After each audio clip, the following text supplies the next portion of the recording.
Hello friends, very good morning. Happy Monday to all of you. ఇవాళ editorial begin చేసే ముందు ఒక చిన్న announcement. Bank, SSC, CGL, UPSC group 1 prepare అవుతున్న students అంతా కూడా మీరు మన ట్రయల్ క్లాసెస్, ఇన్స్టిట్యూట్లో జరుగుతున్న లైవ్ క్లాసెస్ ఒక ట్రయల్ లాగా వినే అవకాశం మీకు ఉంది. మీరు ఒకసారి విని క్లాసెస్ ఎలా జరుగుతున్నాయో లైవ్లో విని మీరు తెలుసుకోవాలనుకుంటే ఇన్స్టిట్యూట్ యొక్క వాట్సాప్ గ్రూప్స్లో you have to be part of it. మీరు జాయిన్ అవ్వాలి. వాట్సాప్ గ్రూప్స్ యొక్క లింక్స్ నేను ఈ ఎడిటోరియల్ కామెంట్ సెక్షన్లో పిన్ చేసి ఉంచాను. సో ఫస్ట్ కామెంట్ కింద మీకు వాట్సాప్ గ్రూప్స్ యొక్క లింక్ ఉంటుంది. యూపీఎస్సీకి సెపరేట్గా, బ్యాంక్ అండ్ ఎస్ఎస్సికి సెపరేట్గా. గ్రూప్ 1 వాళ్ళు కూడా యూపీఎస్సీ గ్రూప్లో జాయిన్ అయిపోవచ్చు. ఇలా మీరు జాయిన్ అయితే ఇన్స్టిట్యూట్లో జరిగే క్లాసెస్ కొన్నింటికి మేము లైవ్ యాక్సెస్ ఇస్తాం. మీరు విన్నాక క్లాసెస్ బాగున్నాయో లేదో మీరు అసెస్ చేసుకునే అవకాశం కూడా ఉంటుంది. So please do that before watching this editorial. Right. Next thing వచ్చేసి మీరు చూడాల్సింది ఈ నెంబర్ నోట్ చేసుకోండి. ఇన్స్టిట్యూట్లో ఆఫర్ చేసే అన్ని కోర్సెస్లో ఏ కోర్సులో మీరు జాయిన్ అవ్వాలన్నా ఈ నెంబర్కి మీరు కాల్ చేయొచ్చు. సో కోర్సెస్ బ్రీఫ్గా UPSC, group 1, SSC, CGL, IBPS, వీటితో పాటు ఆర్బిఐ, నాబార్డ్ అండ్ మీకు సెబీ. సో బ్రీఫ్ ఇంట్రడక్షన్ తీసుకుంటే యూపీఎస్సి కవర్స్ ఎవ్రీథింగ్. యూపీఎస్సి యాక్చువల్గా ఫీజు మీకు 45,000 ఉంది. ఇది 50,000కి చేంజ్ అవుతుంది 25th తర్వాత. సో ఫిబ్రవరి 25th లోపు జాయిన్ అయితే 45K మీరు జాయిన్ అవ్వచ్చు. ఇన్స్టాల్మెంట్స్లో అయితే కొంచెం ఎక్కువ పడుతుంది. ఇంకా ఇది అప్ ఫ్రంట్ పేమెంట్. అలాగే యూపీఎస్సీ తీసుకునే వాళ్ళకి యూపీఎస్సీతో పాటు యూపీఎస్సీలో ఉన్న ప్రిలిమ్స్, మెయిన్స్, ఇంటర్వ్యూతో పాటు group 1 is given free, SSC is given free, IBPS is given free, RBI, NABARD, SEBI మిగిలిన అన్ని కోర్సెస్ కూడా కాంప్లిమెంటరీ యాక్సెస్ వస్తుంది. CSAT is also included in this. So UPSC అనేది మన ఫ్లాగ్షిప్ కోర్స్. సో ఈ 45,000లో యూ గెట్ ఆల్ కోర్సెస్. ఇన్స్టిట్యూట్లో offer చేసే అన్ని కోర్సెస్ కూడా మనకి ఫ్రీ ఆఫ్ కాస్ట్ వచ్చేస్తాయి. ఈ 45లో రిమైనింగ్ అన్ని ఫ్రీ వస్తాయి. సిమిలర్గా వీ హ్యావ్ గ్రూప్ 1. మీరు గ్రూప్ 1 తీసుకుంటే అది ఏపీ గ్రూప్ 1 కావచ్చు, తెలంగాణ గ్రూప్ 1 కావచ్చు, మీరు ఏదన్నా సెలెక్ట్ చేసుకోవచ్చు. గ్రూప్ 1 ఇనాగరల్ ఫీ కింద 25,000కి ఆఫర్ చేస్తున్నాం. ఇది కూడా 20th ఫిబ్రవరి లోపు జాయిన్ అయ్యే వాళ్ళకి మాత్రమే. ఈ 25 కాస్త 30,000 అవుతుంది. ఎప్పటి నుంచి? 21st ఫిబ్రవరి నుంచి. సో గ్రూప్ 1 ఏం చేసేవాళ్ళు అతి తక్కువ ఫీజులో మీకు ఆఫర్ చేయడం జరుగుతుంది with life time validity.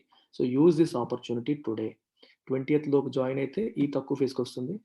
Advantage ఏంటంటే గ్రూప్ 1కి సేమ్ యూపీఎస్సీ ఫ్యాకల్టీ వస్తారు, సేమ్ యూపీఎస్సీ క్వాలిటీ లెక్చర్స్ వస్తాయి, UPSC standard answer writing practice ఉంటుంది, ఎవ్రీథింగ్ యూపీఎస్సీ స్టాండర్డ్. నేను స్టాండర్డ్ ఏమాత్రం తగ్గించట్లేదు, బికాజ్ ఐ బిలీవ్ గ్రూప్ 1 కూడా యూపీఎస్సీ స్టాండర్డ్లో ప్రిపేర్ అయితేనే వస్తుంది. కానీ మీకు అదృష్టం ఏంటంటే తక్కువ ఫీజులో వస్తుంది. అది యూపీఎస్సీలో వచ్చే అడిషనల్ బెనిఫిట్స్, సిసాట్ కానీ వేరేవి కానీ ఇందులో కాంప్లిమెంటరీ రావు. గ్రూప్ 1 వరకు general studies and current affairs కంప్లీట్గా మీకు వస్తుంది. కరెంట్ అఫైర్స్లో Hindu analysis and editorial analysis అనేది మీకు కంప్లీట్ యాక్సెస్ ఉంటుంది. This is about group 1. అలాగే ఆర్బీఐ, సెబీ, నాబార్డ్ ప్రిపేర్ అయ్యే వాళ్ళు బ్యాంక్, సుప్రీం, ఇన్ఫినిటీలో మీరు జాయిన్ అవ్వచ్చు. దీంట్లో మీకు 15,000 ఫీజు. ఇది జాయిన్ అయ్యే వాళ్ళకి ఆర్బీఐ, సెబీ, నాబార్డ్తో పాటు you also get access to SSC, CGL and bank exams. Only bank exams prepare అయ్యే వాళ్ళు బ్యాంక్ ఇన్ఫినిటీకి, ఓన్లీ ఎస్ఎస్సి ప్రిపేర్ అయ్యే వాళ్ళు, ఎస్ఎస్సి మరియు బ్యాంక్స్ ప్రిపేర్ అయ్యే వాళ్ళు బ్యాంక్ అండ్ ఎస్ఎస్సి ఇన్ఫినిటీలో మీరు జాయిన్ కావచ్చు. ఏ కోర్స్ వివరాలు డీటెయిల్గా తెలియాలన్నా సరే ఈ నెంబర్కి కాల్ చేయండి. నేను ఇప్పుడు నోట్ నుంచి మాట్లాడిన ప్రతి కోర్స్ కూడా ఇన్స్టిట్యూట్లో అందుబాటులో ఉంది. ఇవేమీ వద్దు, ఓన్లీ ఇంగ్లీష్ ప్రిపేర్ అవుతాం సార్, ఇంగ్లీష్లో వీక్గా ఉన్నాం అనుకునే వాళ్ళు చక్కగా ఈ నెంబర్కి కాల్ చేసి కేవలం 2,000 రూపీస్కి ఇంగ్లీష్ ఇన్ఫినిటీలో జాయిన్ అవ్వచ్చు. ఇంగ్లీష్ ఇన్ఫినిటీలో మీకు grammar, vocabulary, comprehension, prelims level and mains level with life time validity అందిస్తాను. చక్కగా బ్యాంక్ ఎగ్జామ్స్ ప్రిపేర్ అయ్యే వాళ్ళు, ఎస్ఎస్సి ప్రిపేర్ అయ్యే వాళ్ళు, యూపీఎస్సీ కోసం న్యూస్ పేపర్ చదవడంలో స్ట్రగుల్ అయ్యే వాళ్ళు ఎవరైనా సరే ఇంగ్లీష్ ఇన్ఫినిటీలో జాయిన్ అవ్వచ్చు. That's about it.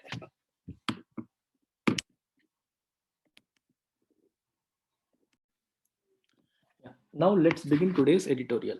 So the title of the editorial says staying watchful. Watchful అంటే అర్థం ఏంటి? కేర్ఫుల్గా ఏం జరుగుతుందో ఒక కన్నేసి ఉంచడాన్ని మనం వాచ్ఫుల్ అంటాం. తొందరపడకుండా ఒక కన్నేసి ఉంచడం, జాగ్రత్త పడటం. The RBI cannot afford to drop its guard on vigilance over prices with interest rates so low. చాలా ఇంట్రెస్టింగ్ సెంటెన్స్ ఇది. సెంటెన్స్ చిన్నదే కానీ మీనింగ్ చాలా పెద్దది. దీని అర్థం ఏంటి? Cannot afford to drop its guard. తన గాడ్ని డ్రాప్ చేయలేదు. గాడ్ ఏం చేస్తుంది? మనల్ని ప్రొటెక్ట్ చేస్తుంది. మనం యుద్ధం చేసేటప్పుడు ఒక గాడ్ పట్టుకున్నాం అనుకోండి, ఎదుటి వాళ్ళ నుంచి వచ్చే బాణాలు అనేది ఆపుతుంది కదా. సో ఆ గాడ్ డ్రాప్ చేస్తే ఏమవుతుంది, ఆ బాణం మనకు గుచ్చుకుంటుంది. సో మనకి ప్రొటెక్షన్ పోతుంది. If you drop your guard you are vulnerable, you are at risk అని అర్థం. ఏ విషయంలో గాడ్ డ్రాప్ చేయకూడదు, on vigilance over prices. Vigilance అంటే అర్థం ఏంటి, కేర్ఫుల్ గా ఒక లుక్ కేసి ఉంచడం, కేర్ఫుల్ అబ్జర్వేషన్, కేర్ఫుల్ గా వాచ్ చేయడం, బీయింగ్ వాచ్ఫుల్. దేని పట్ల, ప్రైసెస్. ప్రైసెస్ అంటే అర్థం ఏంటి, మన పెట్రోల్ ప్రైసెస్ కావచ్చు, వెజిటబుల్ ప్రైసెస్ కావచ్చు, గుడ్లు ప్రైసెస్ కావచ్చు, ఇవన్నీ కూడా ప్రైసెసే కదా. Prices of commodities and services. వీటి పట్ల ఒక కన్నేసి ఉంచాలి. It cannot afford to drop its guard. ఆ గాడ్ ని దించకూడదు అని చెప్పి చెప్తున్నారు. ఎందుకు, that with interest rates so low. వడ్డీ రేట్లు చాలా తక్కువ ఉన్నాయి. సో రేట్లు బాగా పెరిగిపోయే అవకాశం ఉంటుంది, కేర్ఫుల్గా ఉండాలి అని చెప్తున్నారు. వడ్డీ రేట్లు తక్కువ ఉండడానికి, రేట్లు పెరిగిపోవడానికి, ప్రైస్లు పెరిగిపోవడానికి ఏంటి సంబంధం అని మీకు డౌట్ రావచ్చు. ఇమాజిన్ ఒక స్టోరీ లాగా, ఒక సైకిల్ లాగా చెప్తాను. వడ్డీ రేట్లు బాగా తగ్గాయి అనుకోండి, if the reserve bank of India drops it's interest rates, బాగా తగ్గించింది అనుకోండి, ఏం జరుగుతుంది, బ్యాంక్స్ కూడా వడ్డీ రేట్లు తగ్గిస్తాయి. దేనిపైన వడ్డీ రేట్లు తగ్గుతాయి, ఒకటి డిపాజిట్స్ పైన తగ్గుతాయి, రెండు లోన్స్ పైన కూడా తగ్గిపోతాయి. మీరు ఇమాజిన్ చేయండి, యాజ్ అన్ ఇండివిజువల్ లోన్ పైన వడ్డీ రేట్ తగ్గింది అనుకోండి, తక్కువ వడ్డీకి మీకు లోన్ వస్తే మీరు ఏమనుకుంటారు చెప్పండి. జనరల్గా people have a tendency to take loans తీసుకోవాలి అనుకుంటారు బ్యాంక్స్ నుంచి. ఎందుకంటే తక్కువ వడ్డీకి వస్తుంది కదా, తీసుకుందాం. అవసరం లేని వాళ్ళు కూడా టెంప్ట్ అవుతారు. రీసెంట్‌గా చూడండి, 11% పైన ఉండేది ఈ మధ్యన పర్సనల్ లోన్ ఇంట్రెస్ట్. రీసెంట్‌గా వరుస పెట్టి కాల్స్ వస్తున్నాయి. 10.5%కి తగ్గింది, 10.5కి తీసుకోండి అని చెప్పి. అంటే రూపాయి వడ్డీ కంటే తక్కువ వడ్డీకి మనకి పర్సనల్ లోన్ వచ్చేస్తుంది. హోమ్ లోన్ అయితే 7%, 7.5%కే వచ్చేస్తుంది. So more number of people will be interested to take loans. ఎప్పుడు, వడ్డీ రేట్లు తగ్గినప్పుడు. సో మనీ సప్లై ఎటు నుంచి ఎటు వెళ్తుంది చూడండి. మనీ అనేది బ్యాంకింగ్ సిస్టమ్ నుంచి ప్రజల చేతుల్లోకి వెళ్తుంది లోన్స్ తీసుకోవడం వల్ల. డిపాజిట్స్ కూడా తగ్గిపోయాయి కదా. డిపాజిట్ల పైన వడ్డీ రేట్లు తగ్గాయి కాబట్టి మామూలుగా క్యాష్ ఉన్న వ్యక్తి బ్యాంకుల్లో డిపాజిట్ చేద్దాం అనుకుంటూ ఉంటాడు కదా. ఎవరైనా సరే క్యాష్ ఉంటే ఏం చేస్తారు, ఎక్సెస్ క్యాష్ బ్యాంకులో డిపాజిట్ చేద్దాం అనుకుంటారు. కానీ వడ్డీ రేట్లు తక్కువ అయ్యేసరికి ఏమవుతుంది, ఇంట్రెస్ట్ తగ్గుతుంది. వడ్డీ రేట్లు మనకు బాగా తగ్గిపోతాయి. సో బ్యాంకులో డిపాజిట్ చేస్తే మనకేం వస్తుంది అనే ఉద్దేశంతో వాళ్ళు క్యాష్ వాళ్ళ దగ్గరే పెట్టేసుకుంటారు. ఈ 2 సందర్భాల్లోనూ చూడండి, సిట్యుయేషన్ 1, సిట్యుయేషన్ 2, 2 సందర్భాల్లో కూడా the money is lying with people. ప్రజల చేతుల్లో మనీ ఉంది. Now come to the second part of the understanding. ప్రజల చేతుల్లో మనీ ఉంటే ఏమవుతుంది? What happens when people have lot of money? People have loads of money. They have money in their hands. ఏమవుతుంది? Money supply పెరిగిపోతుంది. అంతే కదా. Money supply పెరిగింది. ఇవి గుడ్స్ అనుకోండి. ఎగ్స్ అనుకోండి పోనీ. ఎగ్సే గుడ్స్ అనుకుందాం. ఓకే. మనీ సప్లై పెరిగింది. కానీ సిస్టమ్‌లో ఉన్న వస్తువుల సంఖ్య పెరిగిపోతుందా? పెరగదు. మనీ పెరిగింది కదా అని వస్తువుల సంఖ్య పెరగదు కదా. Okay. Number of goods and services in the economy remains same. కానీ మనీ సప్లై పెరిగిపోయింది. ఇప్పుడేమవుతుంది? డిమాండ్ పెరిగిందా? పెరగలేదా? More number of people have cash today compared to previous generation. అంటే ఇంతకు ముందు వడ్డీ రేట్లు ఎక్కువ దాంతో కంపేర్ చేసుకుంటే ఇప్పుడు ఎక్కువ మంది చేతుల్లో మనీ వచ్చింది. ఎక్కువ మంది చేతుల్లో మనీ రావడం వల్ల అందరూ కూడా ఆ లిమిటెడ్ రిసోర్సెస్ కోసం పోటీ పడతారు. పోటీ పడడం వల్ల వస్తువులకి డిమాండ్ పెరిగి ధరలు పెరుగుతాయి. అందుకని వడ్డీ రేట్లు తక్కువగా ఉంటే అది ధరల పెరుగుదలకి దోహదం చేస్తుంది. రైట్. ఇంట్రెస్ట్ రేట్స్ తక్కువగా ఉంటే ఇన్ఫ్లేషన్‌కి దారితీసే అవకాశం ఉంటుంది. ఆ పాయింట్ ఇక్కడ మెన్షన్ చేశారు. మీకు హోమ్ లోన్ ఎగ్జాంపులే తీసుకోండి. 6%కి, 6.5%కి హోమ్ లోన్ వస్తుందంటే ఎక్కువ మంది హోమ్ లోన్ తీసుకుంటారు. ఎక్కువ మంది హోమ్ లోన్ తీసుకోవడం వల్ల ఏమవుతుంది? ఎక్కువ మంది ఇల్లు కట్టడానికి వస్తారు. సొంతంగా కట్టుకునే వాళ్ళు కూడా హోమ్ లోన్ తీసుకుంటారు. అపార్ట్మెంట్‌లో కూడా హోమ్ లోన్ తీసుకుంటారు. ఎక్కువ ఇల్లు కట్టడాల వల్ల ఏమవుతాయి? డిమాండ్ పెరుగుతుంది. వేటికి? సిమెంట్‌కి, ఇనుముకి అన్నిటికి పెరుగుతుంది. More number of people will come and by cement. More number of people will come and by iron. So వాటి డిమాండ్ పెరిగి వాటి ధరలు కూడా పెరిగే అవకాశాలు ఉంటాయి. అన్నీ ఒకదానితో ఒకటి ఇంటర్‌లింక్ అవుతాయి ఎకానమీలో. సో ఈ రకంగా ఎకానమీని మనం ఎకానమీకి సంబంధించిన ఆర్టికల్స్ చదివేటప్పుడు రిజర్వ్ బ్యాంక్ ఆర్టికల్స్ ఇలా లింక్ చేసుకుంటూ చదవాలి. అప్పుడు మనకి నీట్‌గా, క్లియర్‌గా అర్థమవుతుంది. ఒక్క సెంటెన్స్ కూడా అర్థం కాకుండా ముందుకు వెళ్ళకూడదు. Now let us see. The RBI's Monetary Policy Committee, MPC, RBI's Monetary Policy Committee, okay, 2016లో government of India and reserve bank of India ఒక అగ్రీమెంట్ చేసుకున్నాయి. ఏంటా అగ్రీమెంట్? రిజర్వ్ బ్యాంక్ ఆఫ్ ఇండియాకి గవర్నమెంట్ ఆఫ్ ఇండియా ఒక కొత్త mandate ఇచ్చింది. Mandate అంటే ఒక బాధ్యత అప్పచెప్పింది. ఏంటంటే you have to keep the interest rates or you have to keep the inflation between 2-6% అని చెప్పింది. బేసికల్‌గా అరౌండ్ 4% దగ్గర మెయింటైన్ చేయాలి. అప్పర్ లిమిట్ ఏమో 6%, లోవర్ లిమిట్ ఏమో 2%. 2% కంటే తగ్గకూడదు, 6% కంటే పెంచకూడదు. That is your main mandate. మీ మెయిన్ రెస్పాన్సిబిలిటీ అది అని government of India, reserve bank of ఇండియాకి చెప్పింది. అప్పుడు రిజర్వ్ బ్యాంక్ ఆఫ్ ఇండియా దీనికోసం మానిటరీ పాలిసీ కమిటీని ఏర్పాటు చేసింది. ఈ మానిటరీ పాలిసీ కమిటీ ఏం చేస్తుందంటే ఇది ప్రై ప్రైమ్ అజెండాగా పెట్టుకుంటుంది. పెట్టుకొని దిస్ సెట్స్ ఇంట్రెస్ట్ రేట్స్‌ని సెట్ చేస్తుంది. ఓకే. ఎంత ఇంట్రెస్ట్ రేట్ పెడితే ఇన్‌ఫ్లేషన్ లిమిట్‌లో ఉంటుంది అని చూసుకుంటూ ఇంట్రెస్ట్ రేట్స్ ఒకటే కాదు. సో, ఇన్‌ఫ్లేషన్ ఒకటే కాదు. గ్రోత్, అదర్ యాస్పెక్ట్స్ కూడా ఉంటాయి. అన్నిటిని దృష్టిలో పెట్టుకొని మానిటరీ పాలిసీ కమిటీ వడ్డీ రేట్లని డిసైడ్ చేస్తుంది. ఈ వడ్డీ రేట్లను డిసైడ్ చేసే క్రమంలో ప్రధానమైన ఎజెండా వాళ్ళు స్టార్ట్ చేసేటప్పుడు ఏమిచ్చారు వీళ్ళకి?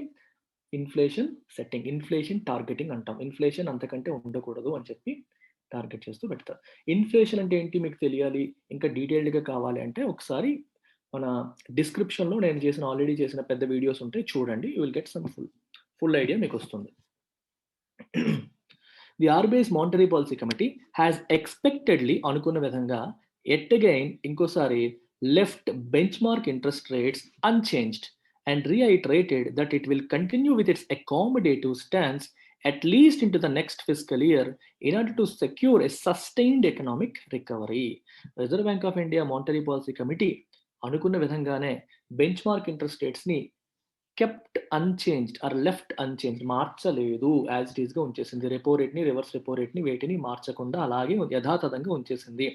అండ్ రీఐటరేటెడ్ అంటే టు సే సంథింగ్ అగైన్. ఎగ్జామ్స్‌కి ప్రిపేర్ అయ్యేవాళ్ళు వొకాబులరీ కూడా నోట్ చేసుకోండి. వింటూ నోట్ చేసుకోండి. To say something again. ఏ విషయాన్ని మళ్ళీ చెప్పింది? That it will continue with its accommodative stance. Stance అంటే మనం ఎంచుకున్న ఒక విధానం అని అర్థం.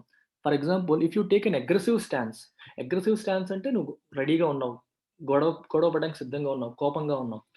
శాంతియుతమైన స్టాన్స్ తీసుకున్నాం అనుకోండి. Peaceful stance. ఓకే. గొడవ తగ్గించుకుందాం. కొట్టుకోవద్దు. తగ్గుదాం. స్టాన్స్ అంటే your attitude. The way you approach a situation. ఎటువంటి అప్రోచ్ తీసుకుంటుంది reserve bank of India? Accommodative stance. Accommodative అంటే వాళ్ళ యొక్క అవసరాల్ని అకామోడేట్ చేసేలాగా. వాటిని దృష్టిలో పెట్టుకొని ఎవరి అవసరాల్ని?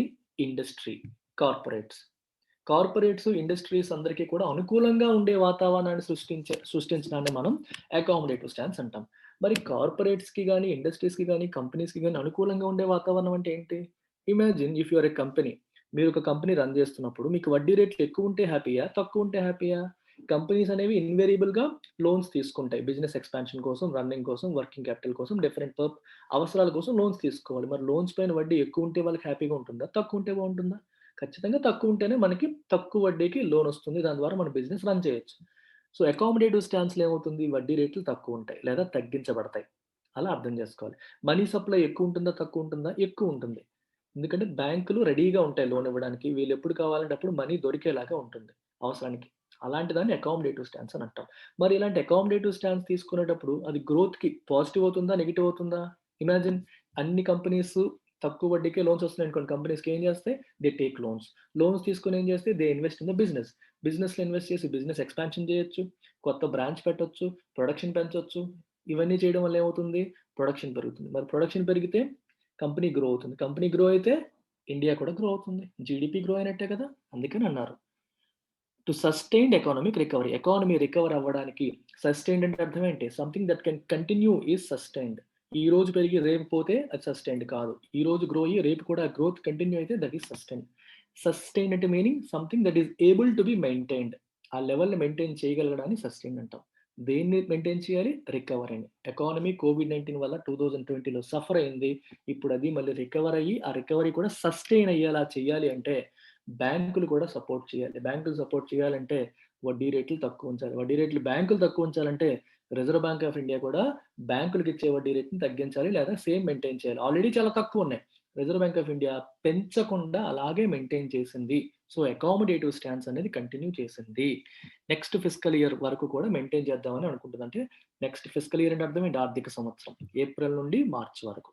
సో అప్కమింగ్ మార్చ్ అండ్ ఏప్రిల్‌లో కూడా ఇది కంటిన్యూ అవబోతుంది. సారీ, ఏప్రిల్ నుంచి కూడా ఇది కంటిన్యూ అవ్వబోతుంది కొంతవరకు. ఆ తర్వాత మెల్లగా మారుస్తారు. The central banks rate setting panel has reason అంటే రీజన్ చెప్పింది ఏమని? That while there are promising signs in the welter of data. Welter అంటే ఎ లాట్ ఆఫ్ డేటా. మీకు చాలా డేటా కన్‌ఫ్యూజ్డ్‌గా పడేసారనుకోండి, దాన్ని ఎ లాట్ ఆఫ్ డేటా అని చెప్పి మనం అనొచ్చు. వెల్టర్ ఆఫ్ డేటా అనొచ్చు. That it has looked at the ongoing recovery still to gather firm traction. Okay. నేను రిజర్వ్ బ్యాంక్ ఆఫ్ ఇండియా చూసిన డేటాలో ప్రామిసింగ్ సైన్స్ ఉన్నాయి. సైన్స్ అంటే సూచనలు, సిగ్నల్స్. అంటే ఎకానమీ రికవర్ అవుతుంది, బానే ఉంది, మంచి రోజులు వస్తున్నాయి అనే సైన్స్ కనిపిస్తున్నప్పటికీ the ongoing recovery still to gather firm traction. Ongoing recovery అంటే ఇప్పుడు ఏదైతే ఎకనామిక్ రికవరీ వస్తుందో అది it is still to gather firm traction. Firm అంటే స్ట్రాంగ్ అని. ట్రాక్షన్ అంటే అర్థం ఏంటి? ట్రాక్షన్ అంటే యాక్సెప్టెన్స్. పూర్తిగా యాక్సెప్టెన్స్ రాలేదు. మీకు ఒక ఎగ్జాంపుల్ చెప్తాను. LTX classes is slowly gaining the traction in the coaching centre industry లేదా ఎడ్యుకేషనల్ టెక్నాలజీ ఇండస్ట్రీ అన్నాం అనుకోండి. ఎల్‌టిఎక్స్ క్లాసెస్ అనేది స్లోగా ఎడ్యుకేషనల్ టెక్నాలజీ అనే ఇండస్ట్రీలో అంటే ఆన్‌లైన్ ఎడ్యుకేషన్ ఇండస్ట్రీలో యాక్సెప్టెన్స్ అనేది పొందుతుంది. స్టూడెంట్స్ యొక్క యాక్సెప్టెన్స్ పొందుతుంది. It is slowly becoming popular. If you gain traction that means you are slowly gaining popular. You are gaining acceptance among masses. Alage, if something gains traction, it is becoming strong, it is becoming popular, it is becoming strengthened. ఆ meaning మీరు తీసుకోవచ్చు. Still together firm traction అంటే పూర్తిగా ఇంకా strengthen అవ్వలేదు, పూర్తిగా ఇంకా అనుకున్నంతగా మారలేదు, మెల్లగా రికవరీ ఫేజ్‌లోనే ఉంది కానీ పూర్తిగా ఫర్మ్ ట్రాక్షన్ అనేది రాలేదు. Making it crucial to provide continued policy support. Economy పూర్తిగా రికవర్ అయిపోయిందనుకోండి, అప్పుడు బ్యాంకులు సపోర్ట్ చేయకపోయినా పర్లేదు, అవి నడుస్తాయి. పూర్తిగా రికవర్ అవ్వలేదు కాబట్టి ఇంకా making it crucial, important to provide continued policy support. Government నుంచి, రిజర్వ్ బ్యాంక్ నుంచి కూడా సపోర్ట్ కంటిన్యూ చేయాలి అని చెప్పి రిజర్వ్ బ్యాంక్ ఆఫ్ ఇండియా అందుకే నిర్ణయించుకుంది. ఎందుకని? పూర్తిగా రికవర్ అవ్వలేదు, ప్రామిసింగ్ సైన్స్ అయితే ఉన్నాయి. So we need to continue the industry for some more time అని మేము నిర్ణయించుకున్నాము అని చెప్తుంది. ఫర్ రెస్టోరింగ్ గ్రోత్ మళ్ళీ రెస్టోర్ చేయడానికి we need to continue policy support. Policy support అంటే అర్థం ఏంటి? ప్రభుత్వ విధానాలు కూడా ఇండస్ట్రీకి అనుకూలంగా ఉండడం. The sharp deceleration in retail inflation in December, when headline CPI inflation eased to 4.6% after being stuck above RBI's upper tolerance threshold of 6% for 6 straight months, clearly appears to have smoothed the brow for the 6 members of the committee and provided them the space to stay focused in the near term on prioritizing growth. Okay, దీని అర్థం ఏంటో ఒకసారి చూడండి. The sharp deceleration. What is the meaning of deceleration? Acceleration కి opposite deceleration. Accelerate అంటే speed పెరగడం, deceleration అంటే speed తగ్గడం, అంతే కదా? Deceleration అంటే మీనింగ్ ఏంటి? స్పీడ్ తగ్గడం. ఓకే, దేని స్పీడ్ తగ్గింది? In retail inflation. Retail inflation అంటే అర్థం ఏంటి? మనం అనుకున్నాం ఆల్రెడీ. ఇన్ఫ్లేషన్ అంటే the rise in the prices of goods and commodities. Okay, over 1 year. ఒక ఇయర్లో పోల్చుకుంటే గత సంవత్సరానికి ఈ సంవత్సరానికి ఒక ఎకానమీలో, ఒక ఆర్థిక సంవత్సరంలో లేదా ఒక సంవత్సర కాలంలో రేట్లు ఎలా పెరిగాయి, గుడ్స్ కానీ సర్వీసెస్ కానీ ఎలా పెరిగాయి. రిటైల్ ఇన్ఫ్లేషన్లో మీకు ఏమొస్తుంది? కన్స్యూమర్ ప్రైస్ ఇండెక్స్ కానీ లేదా రిటైల్ ఇన్ఫ్లేషన్లో ప్రజలు నార్మల్గా వాడే కమోడిటీస్ మరియు సర్వీసెస్, ఎడ్యుకేషన్ కానీ, ట్రాన్స్పోర్ట్ కానీ, ఇలాంటి సర్వీసెస్, మనం తినే రకరకాల ఆహారానికి సంబంధించిన అంశాలు, వీటన్నిటి ఒక బాస్కెట్ లాగా ఒక 250, 300 అంశాలని ఒక బాస్కెట్ లాగా తీసుకొని వాటి ధరలు లాస్ట్ ఇయర్ ఎలా ఉన్నాయి, ఈ ఇయర్ ఎలా ఉన్నాయని కంపేర్ చేస్తే పెరిగింది అనుకోండి, అప్పుడు పెరిగింది అని అర్థం. తగ్గింది అనుకోండి, తగ్గింది అని అర్థం. ఇన్ఫ్లేషన్ ఎలా మెజర్ చేయాలి అనే దానిపై నేను ఆల్రెడీ వీడియో చేశాను. వీడియో యొక్క లింక్ డిస్క్రిప్షన్లో పెడతాను, ప్లీజ్ వాచ్ ఇట్. దీంతో పాటు మీరు ఎకానమీకి సంబంధించిన కాన్సెప్ట్స్ నేర్చేసుకోండి ఎడిటోరియల్ చదువుతూ. సో చాలా ఉపయోగపడుతుంది, అన్ని కాంపిటేటివ్ ఎగ్జామ్స్ ప్రిపేర్ అయ్యే వాళ్ళకి కూడా హెల్ప్ అవుతుంది. అది చూడండి. సో అదేంటంటే 4.6%కి ఈజ్ అయింది, అంటే తగ్గింది. ఇంతకుముందు బాగా ఎక్కువ ఉండేది, కొంచెం ఇప్పుడు కూల్ అయింది. అంతకుముందు ఏంటి, ఎలా ఉండేది? ఆర్బీఐ యొక్క అప్పర్ టాలరెన్స్ లెవెల్ ఎంత? 6%. మీకు స్టార్టింగ్లో చెప్పాను చూడండి, 2% to 6% ఇక్కడ చెప్పా. 6% అప్పర్ టాలరెన్స్, దానికంటే ఎక్కువ ఉండకూడదు అని ఆర్బీఐకి గవర్నమెంట్ ఆఫ్ ఇండియా ఇచ్చిన మ్యాండేట్. కానీ ఆ లిమిట్ దాటి, థ్రెషోల్డ్ అంటే లిమిట్, టాలరెన్స్ లిమిట్ అంటే భరించగలిగినంత. టాలరేట్ చేయడం అంటాం కదా! భరించడం. టాలరెన్స్ అప్పర్ టాలరెన్స్ ఎంత వరకు 6% వరకు ఓకే. దానికి బియాండ్ వద్దు అని చెప్పి గవర్నమెంట్ చెప్పింది. కానీ దానికంటే పైన ఆల్‌మోస్ట్ 6 నెలల పాటు 6% పైన ఇన్‌ఫ్లేషన్ మెయింటైన్ అయింది. జనరల్‌గా అంత ఎక్కువ ఇన్‌ఫ్లేషన్ అయినప్పుడు రిజర్వ్ బ్యాంక్ ఆఫ్ ఇండియా ఏం చేయాలి? వడ్డీ రేట్లు పెంచేయాలి. వడ్డీ రేట్లు పెంచేస్తే ధరలు తగ్గుతాయి లెక్క ప్రకారం. కానీ ఆర్‌బీఐ ఏమో తగ్గించలేదు. వడ్డీ రేట్లు పెంచలేదు. పెంచకుండా అలాగే మెయింటైన్ చేసింది. ఎందుకంటే సపోర్ట్ చేయాలి. Growth important. ఇన్‌ఫ్లేషన్ కన్నా కూడా గ్రోత్ ఇప్పుడు ఇంపార్టెంట్ అని చెప్పి సపోర్ట్ చేసుకుంటూ వచ్చింది. అయితే లక్కీగా డిసెంబర్‌లో ఇన్‌ఫ్లేషన్ అనేది 4.6% తగ్గడం అనేది వాళ్ళ యొక్క టెన్షన్‌ని తగ్గించింది. So, it clearly appears to have smooth bro for the 6 members of the committee. ఇప్పుడు మీకు బ్రో అంటే అర్థం ఏంటి? మన కళ్ళకి ఐ లైన్ ఉంటుంది కదండీ! పైన చూడండి నుదురు. నుదురుని మనం బ్రో అంటాం. ఈ నుదురు మీరు టెన్షన్ పడినప్పుడు ముడతలు పడుతుంది. కళ్ళు ఇలా పైకెత్తుతాం. ఐబ్రోస్ పైకేస్తాం చూడండి. అప్పుడేమవుతుంది? ముడతలు పడతాయి. ముడతలు పడితే టెన్షన్‌లో ఉన్నట్టు అర్థం. ఇప్పుడు మీరు పీస్‌ఫుల్‌గా, హ్యాపీగా ఉన్నారనుకోండి, అది స్మూత్‌గా ఉంటుంది. ముడతలు లేకుండా నార్మల్‌గా ఉంటుంది. If something smoothes your brow that means మీకున్న టెన్షన్ పోయింది. మీ వర్రీ పోయింది అని అర్థం. అర్థమైందా? సో, అలా ఇన్‌ఫ్లేషన్ బాగా తగ్గడం అనేది వాళ్ళ యొక్క టెన్షన్‌ని తగ్గించినట్టుగా ఉంది. అందుకనే వాళ్ళు కూడా రిలాక్స్‌డ్‌గా ఉన్నారిప్పుడు అని చెప్పి అర్థం. సో, అందుకనే వాళ్ళు గ్రోత్‌ని ప్రయారిటైజ్ చేయగలుగుతున్నారు. వడ్డీ రేట్లు పెంచకుండా, ఇన్‌ఫ్లేషన్ పైన ఫోకస్ లేకుండా గ్రోత్ పైన ఫోకస్ చేసేలాగా ఈ లేటెస్ట్ డేటా అనేది వాళ్ళకి హెల్ప్ చేసింది.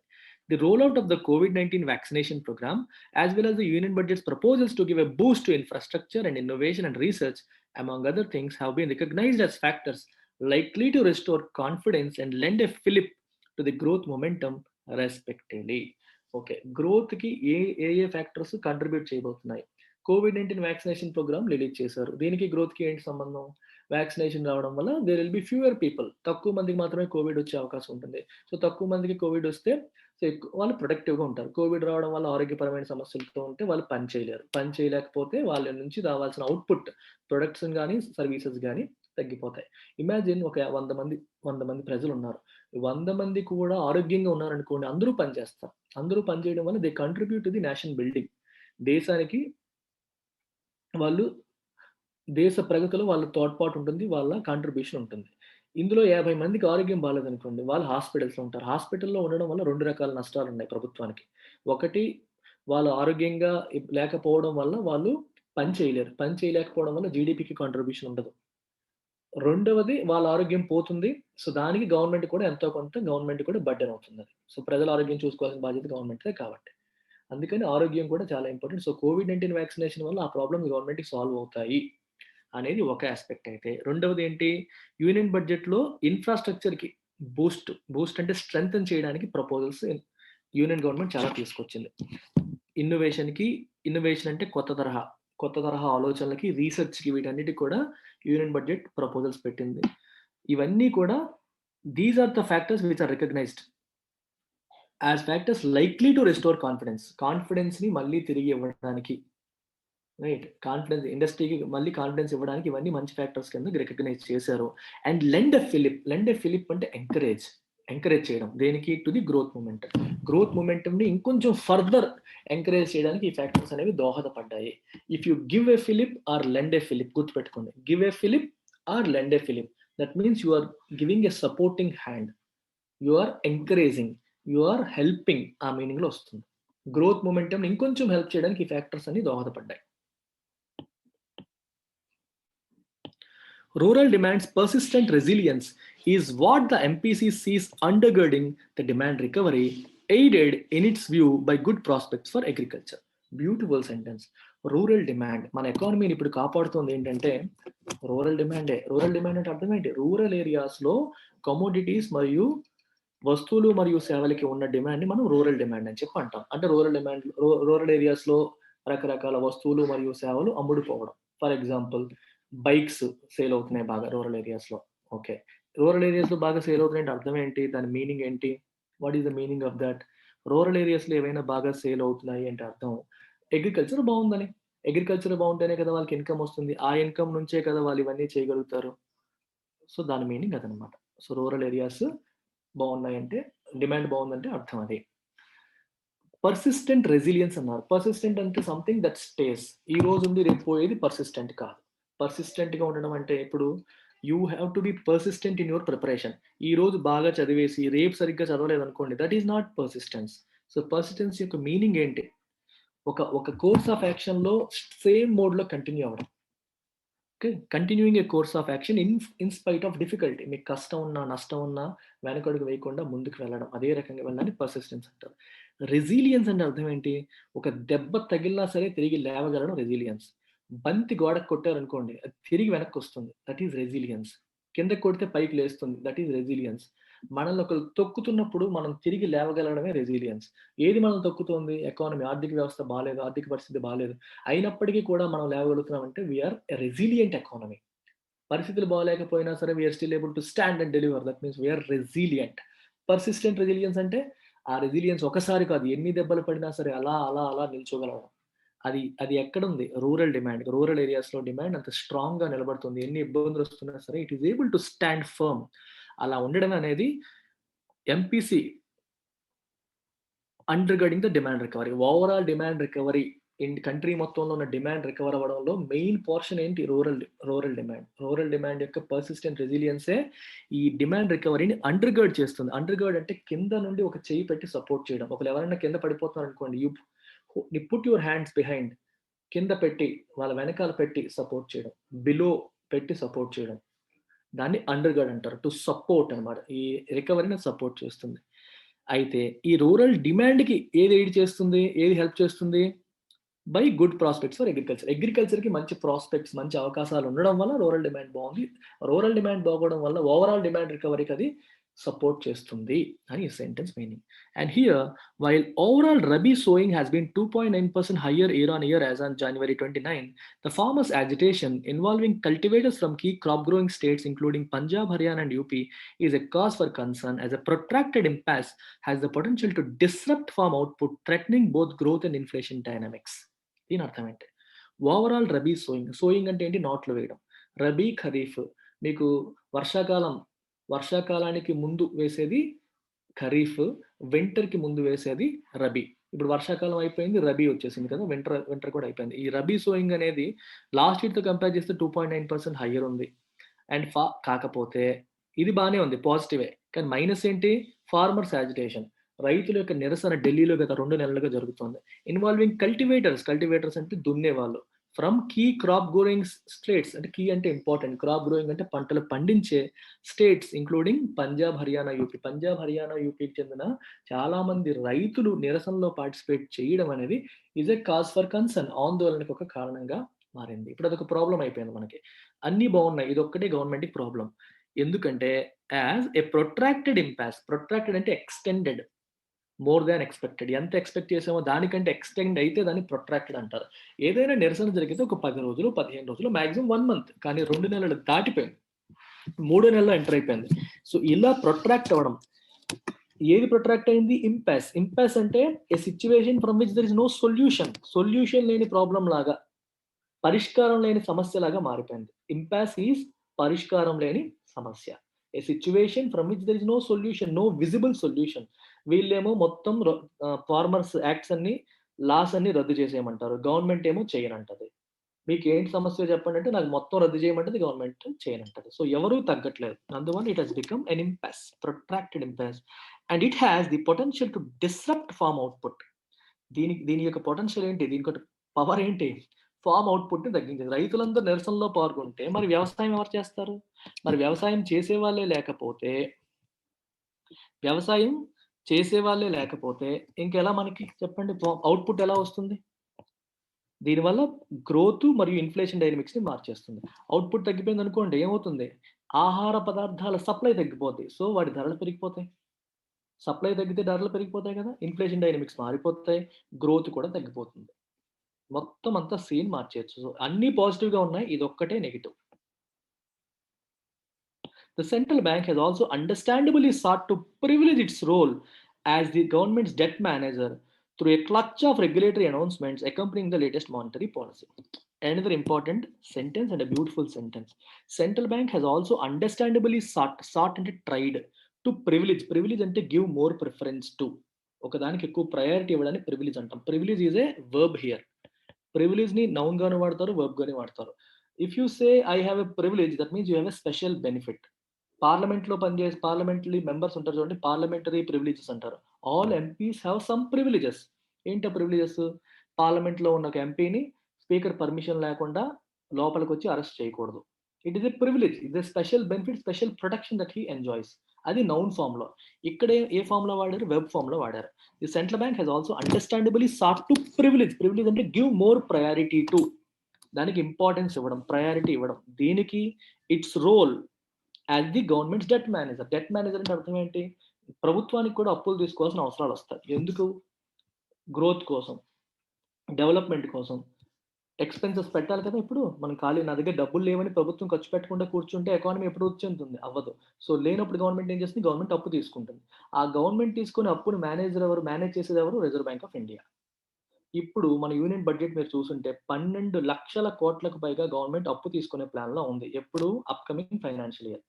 2021, 22 ఆర్థిక సంవత్సరంలో 12,00,000 కోట్లు అప్పు చేయాలని చెప్పి గవర్నమెంట్ ఆఫ్ ఇండియా డిసైడ్ అయింది. మరి ఆ 12,00,000 కోట్లు గవర్నమెంట్ ఆఫ్ ఇండియా అప్పు చేసేలాగా ఎవరు చేస్తారు? Reserve bank of India. దానికి అవసరమైన అరేంజ్‌మెంట్స్ అనేది చూడాలి. అందుకని వాటికి సంబంధించిన చాలా అనౌన్స్‌మెంట్స్ కూడా ఈ మానిటరీ పాలిసీతో పాటు అకంపెనీయింగ్ వాటితో పాటు అనౌన్స్ చేసింది. The two main measures involve extending the enhanced held to maturity dispensation for banks buying debt issued by the center and states by a year up to March 31st, 2023, and allowing retail investors to make direct online purchase of government securities via a retail direct gilt securities account held with the RBI.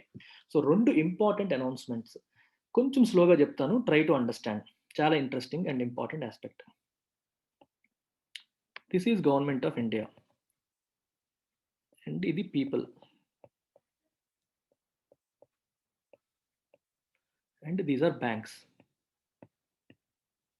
Banks అనుకోండి. Okay, government of ఇండియాకి ఏం కావాలి? Money కావాలి. Government of India wants money. దానికోసం government of India ఏం చేస్తుంది? It wants to borrow. Borrow చేయాలంటే ఏం చేయాలి? It has to issue what? Bonds.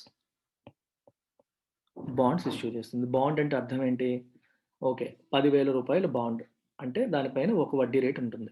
మీరు నా బాండ్ కొంటే ఇన్ని సంవత్సరాల తర్వాత ఎంత వడ్డీతో కలిపి నేను మీకు తిరిగి ఇస్తానని చెప్పి గవర్నమెంట్ చేసే ప్రామిసే బాండ్. ఓకే, 10% వడ్డీ ఇస్తానని గవర్నమెంట్ చెప్పిందనుకోండి. ఆ బాండ్ ఎవరన్నా కొంటే మీకు 10% వడ్డీ, సంవత్సరానికి 10% వడ్డీ వస్తుంది. దానికి 5 ఇయర్స్ మెచ్యూరిటీ అనుకోండి. 5 ఇయర్స్ మెచ్యూరిటీ పీరియడ్ ఉందనుకోండి. 5 ఇయర్స్ తర్వాత ఆ ఇంట్రెస్ట్‌తో సహా మీకు ఆ అమౌంట్ అనేది వచ్చేస్తుంది. ఇంట్రెస్ట్‌తో సహా అమౌంట్ అనేది వచ్చేస్తుంది. This is about bonds. అయితే ఈ బాండ్స్‌లో ఎవరు ఇన్వెస్ట్ చేయొచ్చు? పీపుల్ ఇన్వెస్ట్ చేయొచ్చు. బ్యాంక్స్ ఇన్వెస్ట్ చేయొచ్చు. అయితే ఇప్పటి వరకు ప్రజలు డైరెక్ట్‌గా ఇన్వెస్ట్ చేసే అవకాశం ఉండేది కాదు. ఓన్లీ ఇన్‌స్టిట్యూషన్స్ మాత్రమే ఇన్వెస్ట్ చేసేవి. ప్రజలు కావాలంటే మ్యూచువల్ ఫండ్స్‌లో పెట్టేవాళ్ళు. మ్యూచువల్ ఫండ్స్ బాండ్స్‌లో పెట్టేవాళ్ళు. ప్రజలు బ్యాంకుల్లో పెట్టేవాళ్ళు. బ్యాంకులు బాండ్స్‌లో పెడతాయి. కానీ ప్రజలు డైరెక్ట్‌గా పెట్టే అవకాశం ఉండేది కాదు. ఇప్పుడు చేసిన ఇన్వెస్ట్‌మెంట్ ఏంటి? అనౌన్స్‌మెంట్ అంటే retail direct. So, we can also by bonds directly. అంటే మధ్యలో ఎవరి ద్వారా లేకుండా డైరెక్ట్‌గా మనమే కొనే అవకాశం ఉంది. రిజర్వ్ బ్యాంక్ ఆఫ్ ఇండియాలోనే ఒక గిల్ట్ అకౌంట్స్ అనేది ఓపెన్ చేసి దాని ద్వారా మనం డైరెక్ట్‌గా బాండ్స్ కొనొచ్చు. దీనివల్ల గవర్నమెంట్ ఆఫ్ ఇండియాకి ఏంటి బెనిఫిట్? లిక్విడిటీ పెరుగుతుంది. అంటే more number of people can access these bonds directly. చాలా మందికి ఈ అవకాశం ఉందని తెలియక కొనరు. ఇప్పుడు ఎక్కువ మంది ప్రజలే డైరెక్ట్‌గా కొనే అవకాశం ఉంటుంది. గవర్నమెంట్ ఆఫ్ ఇండియా తను పెట్టుకున్న టార్గెట్ 12,00,000 కోట్ల టార్గెట్ రీచ్ అవ్వడానికి అవకాశం వస్తుంది. రెండో అనౌన్స్‌మెంట్ ఏంటి? బ్యాంకులకి హెల్డ్ టు మెచ్యూరిటీ డిస్పెన్సేషన్ అని చెప్పి రాశారు. ఇక్కడ డిస్పెన్సేషన్ అంటే అర్థం ఏంటో చెప్తాను చూడండి. డిస్పెన్సేషన్ అంటే అర్థం ఏంటంటే ఎగ్జంప్షన్ ఫ్రమ్ రూల్. ఒక రూల్ నుంచి మనం ఇచ్చే ఎగ్జంప్షన్‌ని డిస్పెన్సేషన్ అంటారు. డిస్పెన్సేషన్‌కి 2 మీనింగ్స్ ఉన్నాయి. ఇక్కడ మీనింగ్ అది. ఓకే. ఫర్ ఎగ్జాంపుల్ జనరల్‌గా మీరు 80% అటెండెన్స్ మెయింటైన్ చేయాలి అని చెప్పి రూల్స్ ఉంటాయి. కాలేజెస్‌లోను, స్కూల్స్‌లోను 80%, 90%. ఓకే, ఒక పర్టిక్యులర్ సంవత్సరంలో కొన్ని అనివార్య కారణాల వల్ల రాలేని పరిస్థితులు ఉన్నాయనుకోండి. సరే, ఈ సంవత్సరానికి we are giving a dispensation. You can maintain 75% attendance. మామూలుగా అయితే 80% చేయాలి. ఇప్పుడు 75% చేస్తే చాలు. అంటే ఒక రూల్ నుంచి మనకు ఒక చిన్న ఎగ్జంప్షన్ వచ్చింది. That is called dispensation. అలాగే బ్యాంకులకు కూడా బ్యాంకులు చేసే ఇన్వెస్ట్‌మెంట్స్‌ని 3 కేటగరీస్ కింద పెడతారు. దీనికోసం సెపరేట్ వీడియో నేనొకటి చేస్తాను. బట్ టూకీగా వినండి. ఒకటి హెచ్‌టిఎం, రెండోది ఏఎఫ్ఎస్, మూడోది హెచ్ఎఫ్‌టి. HTM అంటే held till maturity. Held till maturity. For example ఇప్పుడు reserve bank of India issue చేసిన బాండ్స్ని బ్యాంక్ కొనింది అనుకోండి. గవర్నమెంట్ బాండ్ని బ్యాంక్ కొనింది. అదేమో 2026లో మెచ్యూర్ అవుతుంది. ఈ బాండ్ 2026 వరకు ఉంచేసుకుంటే అది హెల్డ్ టు మెచ్యూరిటీ కేటగిరీ కిందకి వస్తుంది. Held till maturity or held to maturity. Mature అయ్యేంత వరకు దాని డేట్ అయ్యేంత వరకు కూడా వెయిట్ చేయడం. అవైలబుల్ ఫర్ సేల్ అంటే అర్థం ఏంటి? You buy something, you stocks కానీ లేకపోతే బాండ్స్ కానీ కొంటాం, బట్ ఎప్పుడంటే అప్పుడు అమ్మేస్తాం. అవైలబుల్ ఫర్ సేల్, అర్థమైందా? Any time you can sell them up. Held till మెచ్యూరిటీలో అమ్మడం ఉండదు, దాచుకోవడమే. అవైలబుల్ ఫర్ సేల్లో అమ్మేస్తారు. హెల్డ్ ఫర్ ట్రేడింగ్ 90 days లోపు అమ్మేయాలి. ఈ కేటగిరీలో ఉన్న వాటిని only for trading, temporary purpose కోసం కొనడం, మళ్ళీ అమ్మేయడం. ఇలా 3 కేటగిరీస్లో బ్యాంకులు చేసే ఇన్వెస్ట్మెంట్స్ని కేటగిరైజ్ చేస్తారు. అయితే హెల్డ్ టిల్ మెచ్యూరిటీ కేటగిరీలో ఓవరాల్ ఇన్వెస్ట్మెంట్స్లో 19% ఎంతో ఉంచాలి. దాని గవర్నమెంట్ 23%కో 22.9%కో పెంచింది. నాకు ఎగ్జాక్ట్ ఫిగర్స్ గుర్తులేవు. Understand the concept, figures are not important. Held to maturity కేటగిరీలో తక్కువ మెయింటైన్ చేసేవాళ్ళు ఇంతకుముందు, ఇప్పుడు దాన్ని పెంచింది గవర్నమెంట్. ఈ పెంచడం వల్ల ఏమవుతుందంటే banks can now by more of government bonds. ఇంకొన్ని గవర్నమెంట్ బాండ్స్ కొనుక్కొని పెట్టుకోవచ్చు. They can hold it till maturity. 2026 వరకు వాళ్ళు మెయింటైన్ చేయొచ్చు. దీనివల్ల గవర్నమెంట్కి ఏంటి ఉపయోగం? ఆబ్వియస్గా బ్యాంక్స్ ఇంకా లిమిట్ పెంచాయి కాబట్టి, ఇంతకుముందు 19% ఉండేది, ఇప్పుడు 23% చేసినప్పుడు ఆ ఎక్స్ట్రా పెంచిన దానికి తగ్గట్టుగా వాళ్ళు ఇంకొంచెం కొంటాయి. ఎవరి దగ్గర కొంటారు? గవర్నమెంట్ దగ్గర కొంటారు. గవర్నమెంట్ దగ్గర కొనడం వల్ల గవర్నమెంట్కి ఏంటి ఉపయోగం? గవర్నమెంట్కి మనీ వచ్చింది కదా, గవర్నమెంట్ అప్పు తీసుకోవాలనుకుంటుంది, అప్పు వచ్చేస్తుంది కదా గవర్నమెంట్కి. ఆ రకంగా తన టార్గెట్ గవర్నమెంట్ రీచ్ అవ్వగలుగుతుంది. బ్యాంకులకు కూడా ఒక సర్టెనిటీ వస్తుంది. హెల్డ్ టిల్ మెచ్యూరిటీ కేటగిరీలో ఉంటే దాని నుంచి ఎంత ఇన్కమ్ వస్తుందని ఒక క్లారిటీ ఉంటుంది. ఎందుకంటే గవర్నమెంట్ బాండ్స్ పర్టికులర్ ఇంట్రెస్ట్ వస్తుంది పర్టికులర్ టైం వరకు. ఈ అవైలబుల్ ఫర్ సేల్ హెచ్ఎఫ్టీ కేటగిరీతో తలనొప్పి ఉంది. 90 days లోపు అమ్మేయాలి హెచ్ఎఫ్టీ కేటగిరీలో ఉండేవి. అవైలబుల్ ఫర్ సేల్లో ఉండే వాటికి హెచ్ఎఫ్టీ కేటగిరీకి ఏంటంటే వాటి వాల్యూలు మంత్ ఆన్ మంత్ మార్కెట్ రేట్ల ప్రకారం మార్చాలి వాళ్ళ ఇన్వెస్ట్మెంట్ వాల్యూ. మీరు ఫర్ ఎగ్జాంపుల్ చిన్న ఎగ్జాంపుల్ చెప్తాను. ఒక రిలయన్స్ ఇండస్ట్రీ షేర్స్ కొన్నారనుకోండి. ఈ రోజు అవి 900 రూపీస్ ఉంది. 1 month తర్వాత 800 రూపీస్ అయిపోయింది అనుకోండి. మీ బుక్లో కూడా మీరు 1 month తర్వాత ఒకటి వాల్యూ ఎంత అంటే 800 రూపీస్ చెప్పాలి. దాన్ని మార్క్ టు మార్కెట్ అంటారు. అంటే మార్కెట్ రేట్ ప్రకారం మెయింటైన్ చేయాలి బుక్లో. అలాగే అవైలబుల్ ఫర్ సేల్ కేటగిరీలో ఉన్న హెచ్ఎఫ్టీ కేటగిరీలో ఉన్న ఎంటీఎం మార్క్ టు మార్కెట్ ప్రకారం పెట్టాలి. కానీ హెచ్టిఎం కేటగిరీలో ఉంటే, హెల్డ్ టిల్ మెచ్యూరిటీ కేటగిరీలో ఉంటే మెయింటైన్ చేయక్కల. మనం ఏ రేటు కొన్నామో అదే రేటు బుక్స్లో మెయింటైన్ చేస్తే సరిపోతుంది. వీళ్ళకి టెన్షన్ ఉండదు. మనం కొన్నవి పెరిగిపోయి, మనం కొన్నవి తగ్గిపోయాయి అని మార్చాల్సిన పని లేదు. రేటు మార్చాల్సిన పని లేదు. రేటు మార్చారనుకోండి ఎప్పటికప్పుడు, ఈ బ్యాంక్ ఏం చేస్తుంది, వీళ్ళు కొన్నవన్నీ పోతున్నాయి, తగ్గిపోతున్నాయి అని చెప్పి there will be additional pressure on the bank. If you maintain it at the original level, purchase price దగ్గర ఉంచేస్తే ఎటువంటి సమస్య బ్యాంకులకు ఉండదు. అది కూడా బ్యాంకులకు ఒక రకంగా ప్లస్ అనమాట. సో బ్యాంకులకి హెల్ప్ అవుతుంది, ఇటువైపు రిజర్వ్ బ్యాంక్ ఆఫ్ ఇండియాకి కూడా హెల్ప్ అవుతుంది. సో గవర్నమెంట్కి కూడా హెల్ప్ అవుతుంది. ఈ 2 అనౌన్స్మెంట్స్ చేశారు. With the centre alone targeting to borrow as much as 12 lakh crore, చెప్పాను ఆల్రెడీ 12 లక్షల కోట్లు సెంటర్ ఒక్కటే టార్గెట్ చేస్తుంది బారో చేద్దామని. At the gross level in the coming financial year, the debt manager faces the unenviable task of ensuring that the flood of debt not only finds takers at a price that does not push up borrowing costs for the rest of the real economy, but also of trying and preventing it from crowding out demand for private investment credit. ఎంత interesting sentence చూడండి. If you understand economy subject అర్థమైతే ఎంత బాగా మీకు overall you will be able to make sense of every sentence and every word. The centre alone targeting to borrow as much as 12 lakh crore. మీకు ఒక situation చెప్తాను, తర్వాత అది మనం చదువుతాం. సిచ్యువేషన్ ఏంటి అంటే, ఫినాన్షియల్ మార్కెట్స్ అంటే అర్థం ఏంటి? జనరల్గా what is the meaning of financial markets? సిస్టంలో ఎప్పుడు కూడా there are people with fund scarcity. Money అవసరం ఉన్న వాళ్ళు ఉంటారు. ఫండ్ స్కేర్స్ ఎంటిటీస్, ఎవరికైతే ఫండ్స్ లేవో వాళ్ళు. అండ్ ఫండ్ సర్ప్లస్ ఎంటిటీస్, ఎవరి దగ్గర అయితే ఎక్సెస్ ఫండ్స్ ఉన్నాయో వాళ్ళు. ఓకే, ఈ సర్ప్లస్ ఉన్న వాళ్ళు దగ్గర లేని వాళ్ళు తీసుకోవడమే ఫినాన్షియల్ మార్కెట్స్ యొక్క పని. ఫర్ ఎగ్జాంపుల్ బ్యాంక్ తీసుకోండి. బ్యాంక్ ఏం చేస్తుంది? డబ్బులు ఎక్కువ ఉన్న వాళ్ళు డిపాజిట్లు చేస్తారు, డబ్బులు తక్కువ ఉన్న వాళ్ళు లోన్స్ తీసుకుంటారు, అంతే కదా. అలాగే బాండ్, మీ ఇందాక ఏం చెప్పాం, బాండ్ అన్నాం. కార్పొరేట్స్ తీసుకోవచ్చు, గవర్నమెంట్ తీసుకోవచ్చు. బాండ్ జాగ్రత్తగా అర్థం చేసుకోండి, మీకు అర్థమవుతుంది. ఇక్కడ గవర్నమెంట్ ఆఫ్ ఇండియా ఉంది, ఇక్కడ కార్పొరేట్స్ ఉన్నాయి. కార్పొరేట్‌లు కూడా మనీ కావాలి. గవర్నమెంట్ ఆఫ్ ఇండియాకి మనీ కావాలి. Government of India bond issue చేసింది. కార్పొరేట్స్ కూడా బాండ్ ఇష్యూ చేసాయి. యాస్ ఎన్ ఇండివిడ్యువల్ నువ్వు దేనికి ప్రిఫర్ చేస్తావు? గవర్నమెంట్ ఆఫ్ ఇండియా బాండ్‌నా? కార్పొరేట్ బాండ్‌నా? సెక్యూరిటీ పరంగా, భద్రత పరంగా గవర్నమెంట్ ఆఫ్ ఇండియాది గుడ్డిగా నమ్మొచ్చు. గవర్నమెంట్‌ది కాబట్టే. So, general preference will be towards government of India.